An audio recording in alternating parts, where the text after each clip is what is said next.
The prophet Isaiah stated that the Messiah would die in the company of the wicked, but be attended by the rich in his death. And that is exactly what took place following the death of Jesus.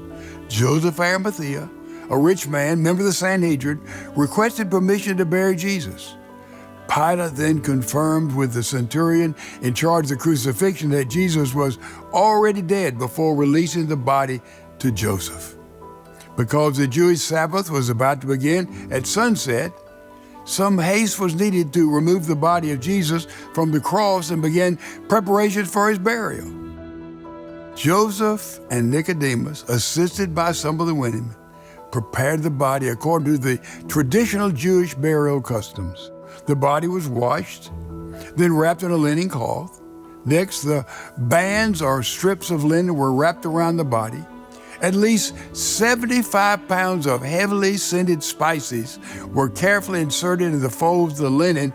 In addition, the upper part of the head was covered by a cloth that would have been twirled about like a turban, separate from the wrappings of the body. These details alone would disprove some of the more outrageous theories that would later circulate to explain why the tomb of Jesus was empty. The body of Jesus was then placed in the tomb. Mary Magdalene and some of the other women watched carefully to see where the body was laid so they could return later to anoint it with traditional and additional spices. Once the body was in place, a team of men rolled an enormous stone over the entrance to the tomb.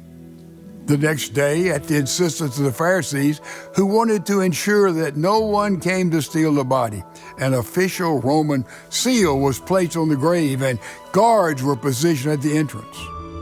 The disciples and the other followers of Jesus were mourning, confused by the recent events, hiding in fear and with their faith shattered. But early on Sunday morning, the first time they'd have had an opportunity to visit the tomb, several women brought spices which they'd prepared for the grave.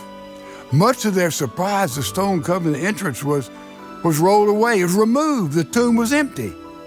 Unknown to them, these women were the first witnesses to the resurrection. On Sunday, we'll join them in celebrating the rest of the story and proclaim that Christ is risen, and we'll shout out in faith, He is risen indeed.